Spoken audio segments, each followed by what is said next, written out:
तो फाइनली यहाँ पर जेडीके सीजन 3 का एपिसोड नंबर 3 आ चुका है, जिसे कि मैं आज एक्सप्लेन करने वाला हूँ। तो तीसरे एपिसोड की शुरुआत वहीं से होती है जहाँ पर पिछला एपिसोड खत्म हुआ था, जहाँ पर तेंगेन सबको उनके नाम लेकर बुलाता है लेकिन यूकी को नहीं बुलाता। तो यूकी उससे कहती है, अबे मुझसे कोई दुश्मनी है क्या? तो तेंगेन कहता है, हम लोग पहले ही मिल चुके हैं, ऐसी बात नहीं है। जिसके बाद यूकी तेंगेन से पूछती है कि तुमने टॉम के दरवाजे को बंद क्यों कर दिया था? तो तेंगेन यहाँ पे बोलता है, अरे ऐसी बात नहीं है, मुझे लगा तुम केंजाकू की दोस्त हो इसलिए।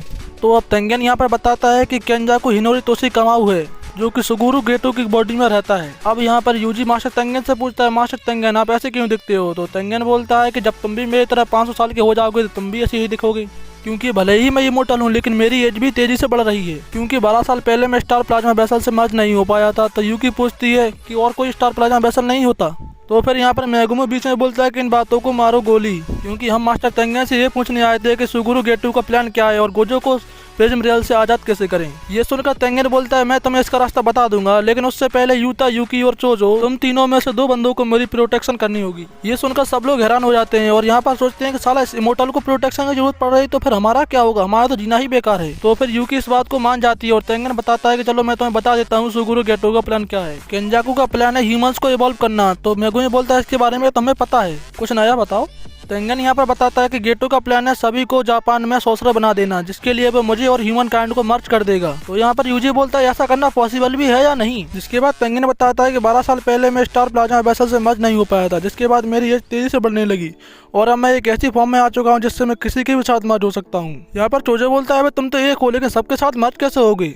अब यहाँ पर तेंगेन बताता है कि मैं अब इतना इवॉल्व हो चुका हूँ कि पूरी दुनिया ही मैं हूँ, मेरी सोल हर जगह एग्जिस्ट करती है और मेरे साथ मर्ज होने वाला हर व्यक्ति एक अलग ही प्राणी बन जाएगा। और अब हमें पता चलता है कि मास्टर तेंगेन बैरियर मैजिक को पोजेस करते हैं, जिससे वो खुद को कंट्रोल करके रखे हुए हैं। अगर फिर भी कोई ह्यूमन इवॉल्व हो गया तो जो हल टोक्यो का होगा वो जापान का नहीं पूरी दुनिया का होगा।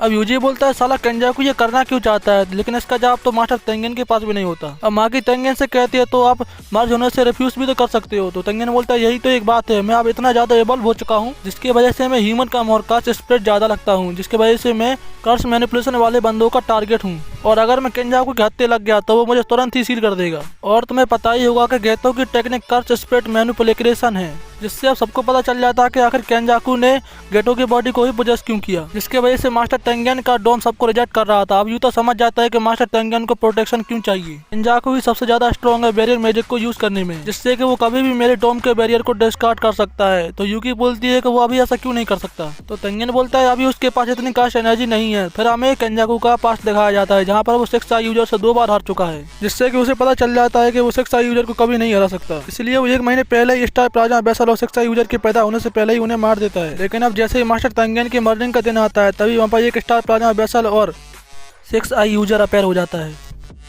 और अब केंजाकू जानता था कि अब वो 6 आई यूजर को कभी नहीं हरा सकता है, इसलिए वो प्रिज्म रियल्म को ढूंढने लगा जिससे कि वो 6 आई यूजर को पकड़ सके। वो जानता था कि एक समय पर 2 6 आई यूजर नहीं हो सकते हैं। लेकिन तभी एंट्री होती है माय फेवरेट कैरेक्टर एके तोजी जेनेन, जिसने आते ही पूरा सीन ही बदल डाला। उसने स्टार प्लाज्मा वेसल को मार दिया। जिसके बाद एंट्री होती है गेटो की, जिसकी बॉडी पर केंजाकू ने कब्जा कर लिया था। और अब धीरे धीरे जो केंजाकू चाहता था वो सब होने लगता है, बस उसके पास प्रिज्म रियल्म नहीं थी, लेकिन 6 साल बाद उसे वो भी मिल जाती है। अब मेगुमी पूछता है कि तो ये कलिंग गेम क्यों हो रही है? तो तेंगेन बताता है कि कलिंग गेम की मदद से केंजाकू कर्स एनर्जी इकट्ठा करना चाहता है, जिसमें जब सॉर्सरर्स आपस में लड़ेंगे तो उनकी कर्स एनर्जी बाहर निकलेगी, जिसे केंजाकू मर्जिंग के लिए यूज करेगा। और हाँ, एक बात मैं तुम्हें और बता देता हूँ, केंजाकू इस गेम का मास्टरमाइंड नहीं है। अगर तुम केंजाकू को मार भी देते हो तब भी ये कलिंग गेम चलता रहेगा जब तक कि सब लोग मर नहीं जाते। इसके बाद यूता बोलता है, तो इसका मतलब है कि हमें कलिंग गेम में हिस्सा लेना ही पड़ेगा और गेम के अंदर एक ऐसा रूल ऐड करना होगा जिससे कि मेगुमी की बहन और बाकी सब लोग आजाद हो जाएं। अब यूजी तेंगेन से बोलता है, आप पहले ये डिसाइड करो यहाँ पर रुकने कौन कौन वाला है। अब यूकी और चोजो आगे आते हैं, बोलते हम लोग यहाँ पर रुकने वाले हैं। तभी मास्टर तेंगेन एक ब्लैक होल में से back of the prism realm निकालते हैं, जो कि प्रिज्म रियल्म का पीछे का गेट होता है। लेकिन हाँ, तुम इसका इस्तेमाल तब तक नहीं कर सकते जब तक तुम्हारे पास प्रिज्म रियल्म ना हो। लेकिन इसे खोलने का दूसरा तरीका भी है, जो कि है इनवाइटेड स्पेयर ऑफ हेवन और ब्लैक रोब, जिसे कि गोजो ने पहले ही तोड़ दिया था और ब्लैक रोब को उसने पिछले साल ही गायब कर दिया था। फिर यूकी बोलती है, इसे खोलने का कोई दूसरा तरीका भी होगा क्यों मास्टर तेंगेन? और तेंगेन बोलता है, हाँ, कलिंग गेम के अंदर एक ऐसा सॉर्सरर भी है जो कि 1000 साल पुराना है, जिसका नाम है एंजल। वो तुम्हारी इसे खोलने में मदद कर सकता है। अब मेगुमी तेंगेन से पूछता है कि क्या आप बता सकते हैं कि वो अभी पर कहाँ पर होगा?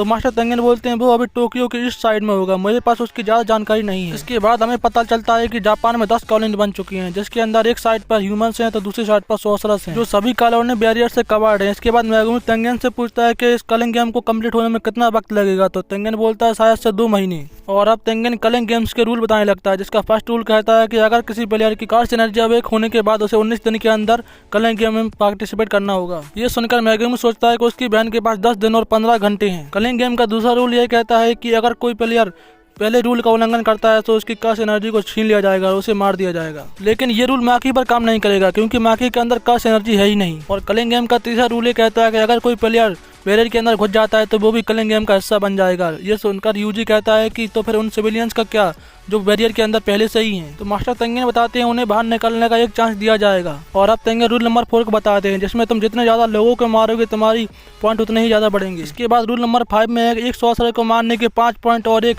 नॉर्मल सिविलियंस को मारने का 1 पॉइंट। इसके साथ ही हर किसी के पास एक शिकिगामी होगा जो कि इस गेम का मास्टरमाइंड होगा, उससे कहकर ही तुम गेम में नए रूल को ऐड करवा सकते हो। कलिंग गेम का 6 रूल था कि 100 पॉइंट के बाद ही तुम किसी रूल को गेम में ऐड करवा सकते हो, जो सुनकर सभी को सांप सूंघ जाता है। और अब तेंगेन रूल नंबर 7 को बताता है, जिसमें था कि अगर तुम कोई रूल ऐड करवा रहे हो तो वो प्रीवियस रूल को इफेक्ट नहीं करना चाहिए, तभी गेम मास्टर उस रूल को गेम में ऐड करेगा, जिससे सब लोग और भी ज़्यादा परेशान हो जाते हैं और कहते हैं क्या ये फेयर भी है, ना तो हम किसी रूल को हटा सकते हैं और हम ना ही ऐसे रूल को ऐड कर सकते हैं जो कि प्रीवियस रूल को इफेक्ट करे।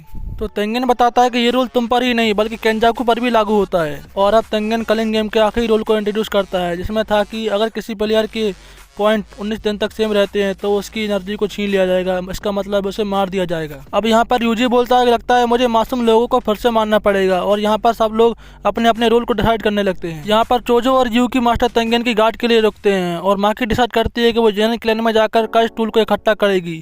लेकिन यूजी बोलता है लेकिन जेनेन क्लैन का अगला हेड तो मेगुमी है, तो मेगुमी बोलता है तुम्हें कुछ पता नहीं यूजी, तुम शांत रहो। और अब यूताई बोलता है कि तो मैं भी कलिंग गेम में पार्टिसिपेट करूंगा ताकि कुछ इन्फॉर्मेशन को इकट्ठा कर सकूं, और हम लोग कॉलोनी के अलग अलग हिस्से में रहेंगे। अगर हम लोग पास पास रहे तो हम लोगों को आपस में ही लड़ना होगा। ये सुनकर यूता और यूजी शॉक हो जाते हैं, क्योंकि यूजी ने यूता से बोला था कि अगर मैं सुकुना बन गया तो तुम मुझे मार देना, क्योंकि अगर यूजी सुकुना बदल गया तो यूता तो उसके पास होगा ही नहीं उसे संभालने के लिए। इस बात को लेकर ये लोग परेशान थे। उन्हें लगता है कि अगर यूजी मेगुमी के साथ हुआ तो सुकुना मेगुमी के साथ कुछ उल्टा सीधा करेगा। और यहाँ पर मेगुमी उन दोनों को देखकर समझ जाता है कि वो लोग उसकी चिंता कर रहे हैं। वो उनसे कहता है कि तुम्हें मेरी टेंशन नहीं जरूरत नहीं है, सब कुछ ठीक ही होगा। इसके बाद माकी मेगुमी और यूजी से बोलती है तुम्हें हकारी के पास जाना होगा, जो कि जुजुत्सु हाई का 3rd ईयर का स्टूडेंट था, जिसे कि जुजुत्सु हाई से निकाल दिया गया था। हमें ज्यादा से ज्यादा लोगों को अपनी टीम में करने की जरूरत है। तो यूजी बोलता है क्या वो स्ट्रांग है, तो यूता बोलता है हाँ वो मुझसे भी ज्यादा स्ट्रॉन्ग है। फिर वो लोग वहाँ से जाने लगते हैं सिर्फ चोजो और यूकी को छोड़कर। यूजी वहाँ पर पीछे मुड़कर चोजो को थैंक्स बोलता है। चोजो कहता है कोई बात नहीं, बस मरना मत, और वो रोने लगता है। यह सीन शिफ्ट होकर हमें एक कॉमेडियन का सीन दिखाया जाता है, जिसके जोक्स पर कोई भी नहीं हंस रहा होता है, और इस कॉमेडियन का नाम होता है ताकाबा। यहाँ पर ताकाबा का बॉस उस पर सुना रहा होता है, बोलता है तुम्हारे कॉमेडियन पर कोई भी नहीं हंसता और अब मैं तुम्हें इस जॉब से निकाल रहा हूँ। तभी हम देखते हैं वहाँ पर एक आदमी और बैठा होता है जो कि अखबार पढ़ रहा होता है, जो ताकाबा की तारीफ करता है और कहता है इस दुनिया में 2 तरह की कॉमिक्स होती हैं, एक वो होती हैं जो पहले से ही फनी होती हैं और एक वो होती हैं जो सोचती हैं कि वे फनी हैं। और इसी सीन के साथ यहाँ पर ये एपिसोड खत्म हो जाता है।